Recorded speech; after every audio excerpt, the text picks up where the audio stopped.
I used to watch the LCS broadcast religiously. And by the broadcast, I don't just mean like the games, I mean the pre-game and post-game segments. When we had watch parties here in New York City from like 2018 up until COVID, I would walk to the bar with a headphone in my ear, listening to the pre-game the entire time. Like, I just was hooked. I wanted to know everything that they were going to say because there were certain personalities that were on there that had certain fandoms and biases that I wanted to hear about the entire time. COVID hit, the broadcast changed pretty substantially after that, or at least the feel or vibe of it did. And ever since, I'll be honest with you, the power of the broadcast has felt like it's slipping. And that's not entirely due to the fault of the individuals that are on the broadcast. Obviously, I know many of them now, and I love every single one of them that's on there. But there is something missing compared to what it once was. And this has become a conversation again, as Cloudsicky and others have brought it up, and it's got me thinking, what can we do to make sure the broadcast is also attracting fans to the LCS in addition to the gameplay and the players themselves? Because whether people see it this way or not, the people beyond your stars are incredibly important to making sure a product is well fleshed out. Look at Taylor Swift and the End of the Era tour documentary series that's ongoing on Disney Plus right now, which, by the way, if you love behind the scenes content of massive cultural spectacles, you gotta watch this thing. It's incredible. But it shows the behind the scenes of what happened to set up this tour, all of the star power of the individuals behind the scenes being best in class in their fields. Not only just Taylor Swift being a mega pop star, but the best dancers, the best production crew, the best drivers, everything. Like, every person involved with the product from start to finish was cream of their crop. Sorry, I gotta take the glasses off. They're reflecting in the lighting and it's bugging the crap out of me. The shock of the series so far is when Cam, who is one of the dancers for Taylor Swift, reads a note out loud that Taylor wrote for everybody because as the tour did well, their bonuses would increase. Like, Taylor would give more money to all the dancers, the crew, everybody. She gave out reportedly $195 million worth of bonuses to everybody involved with the tour.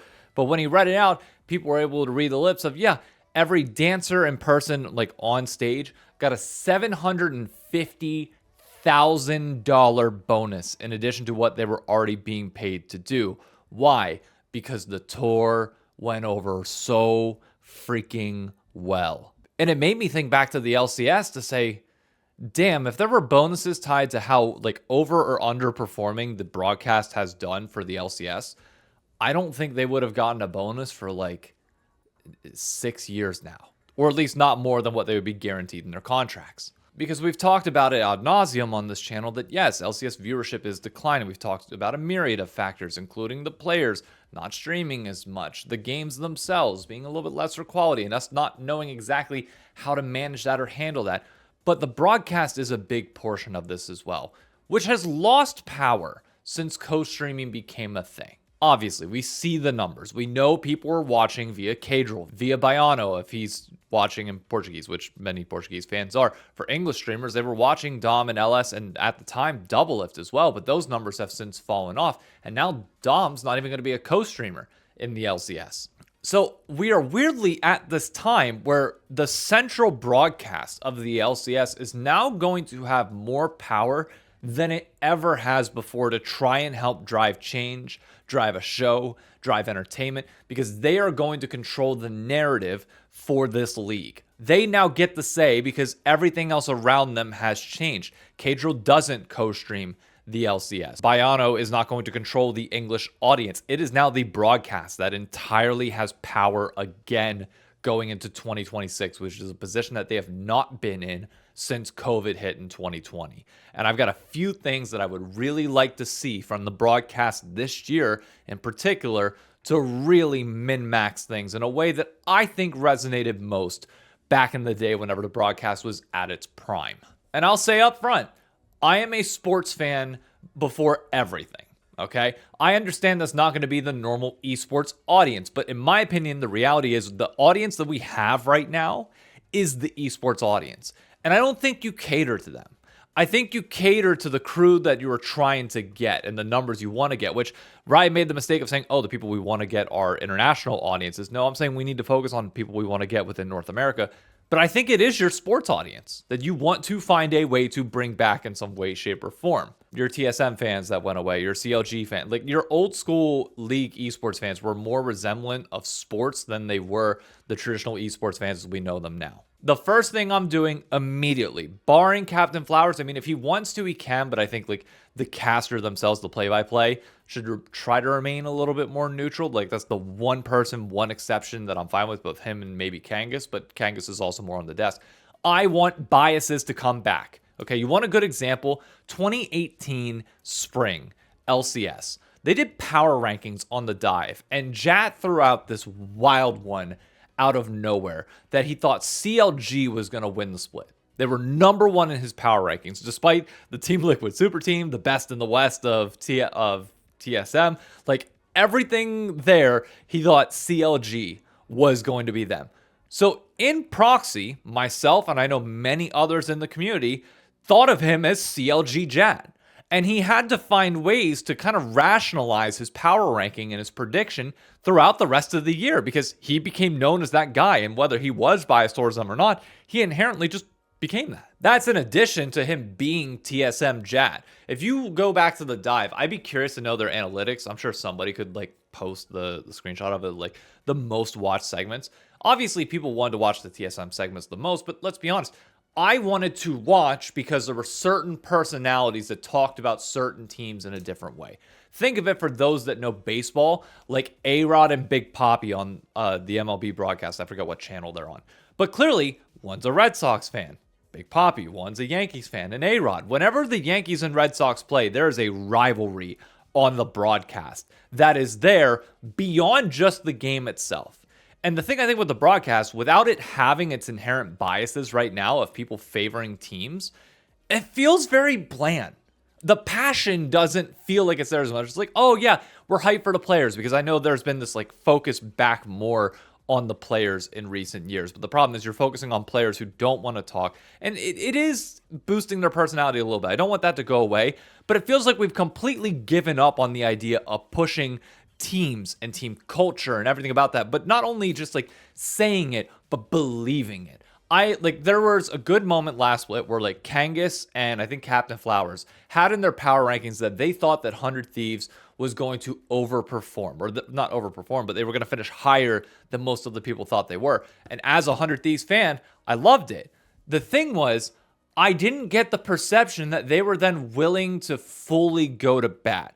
They would say a few things, but the passion felt like it was lacking in a way. I don't quite know how to explain it other than it just didn't feel, other than just having them as a power ranking, it didn't feel as authentic. It didn't feel as bought in as I want it to be in that situation. Whereas Jat back in 2018, when he had that CLG ranking, it was like the SpongeBob meme of like, whoa, hang on. Here's why it's still gonna work, okay? I need that level of bias to be able to tune into team versus team rivalries or even player versus player rivalries. Like, to me, I just have not had that. Second, and this might be a hot take, but there's this section where you kind of have the broadcast like staring at a big screen, analyzing gameplay, because that's always been a thing in the LCS and LoL esports where you want to be watching the game and watching the highlights.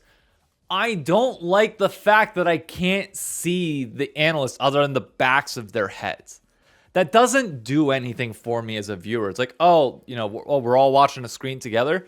Cool. But if I'm watching this in a movie theater setting, I don't want people talking. I just want to be able to watch.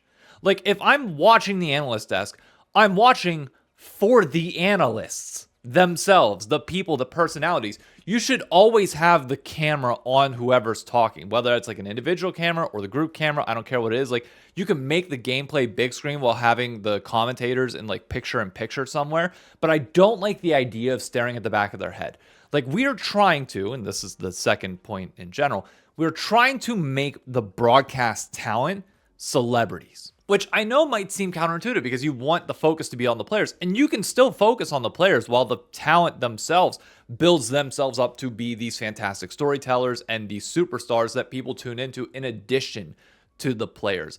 That's what we need. And it's odd because like the pipeline's not technically conducive to that, if it makes sense. Because think about everybody that's on broadcast right now, barring Emily Rand and Raz, who did not play professionally. Even though Raz coached and Emily was a journalist for a while, like they're great additions to the desk. But for the longest time, it was people that were former players turned broadcast personalities. Jat, Kobe, Azale's like a former pro player in World of Warcraft. Barring your actual like commentators like Captain Flowers who just need to be good linguists, which is separate entirely from being able to analyze the game, it was pro players that had these massive personalities that would come on broadcast and use their kind of superstardom and celebrity status within the space to help bolster things even further.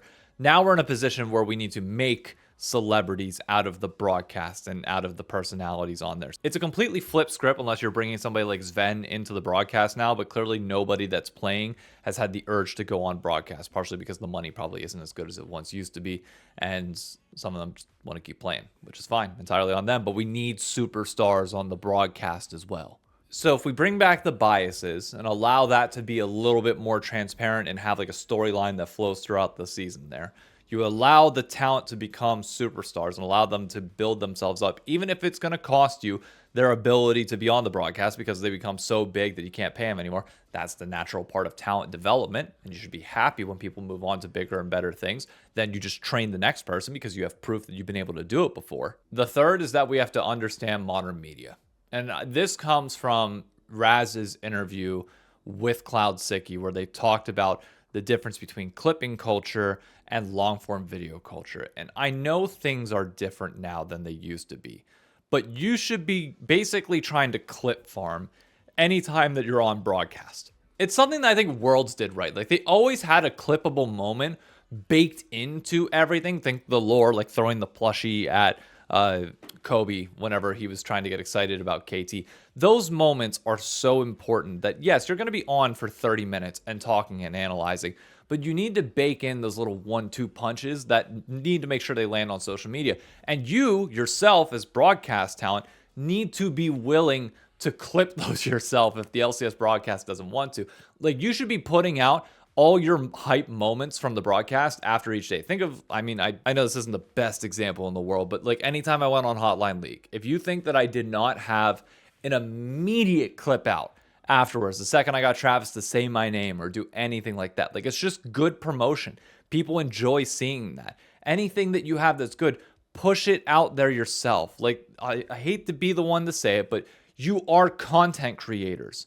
When you are on that broadcast, you are analysts, but you are content creators that are analyzing the game. We are in a world now where we need everybody to put out more content. And that's not just a podcast, and that's not just being up on broadcast. Like, we need the TikToks. We need so much more that Raz and Jad are starting to do, but everybody else kind of has to step up with it. And that includes collab content. Like, if we want these crossover events that used to happen with the broadcast, think it was the rap battle between Flowers, Dracos, and Vedius. Like, that comes along by creating content that people then want to see crossover. But as of right now, the content in the space, barring the dive in Euphoria, which crosses over and doesn't get like as much viewership as it used to, what other content exists that we're doing that we want to see the two regions blend? Not a lot at the moment. I wish I had a better answer than this, other than just to say, you need to look at Pat McAfee, who's doing his own show. In addition to being on College Game Day and being a WWE commentator and do it, like, he's going so far above and beyond what we think of as like the traditional roles, while still also being live for 3 hours a day. He's the golden example of the modern media standard that you expect from people that aren't like your Nick Sabans, who's a massive coach and can go on. He doesn't have to do the other stuff in addition to that. But we don't have anybody that's at that level. We, as an esporter, are not at that level. All of us, both on screen here, on the broadcast, and beyond, we need to be putting in Pat McAfee levels of content and effort to try and grow this thing.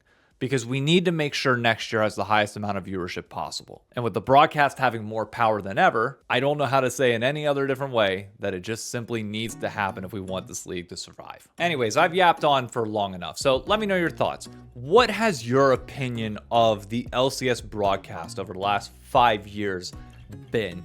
And where would you like to see it go in 2026, especially given the power shifting back to them with co-streamers being less and less relevant? We don't have as many of them anymore. And Riot, I know you lost Dom as a co-streamer, but I'm just throwing out there, if you need one more, I know a guy. You let me know. I'll be there. I'll help you out. Anyways, I'll see you all later. Bye-bye.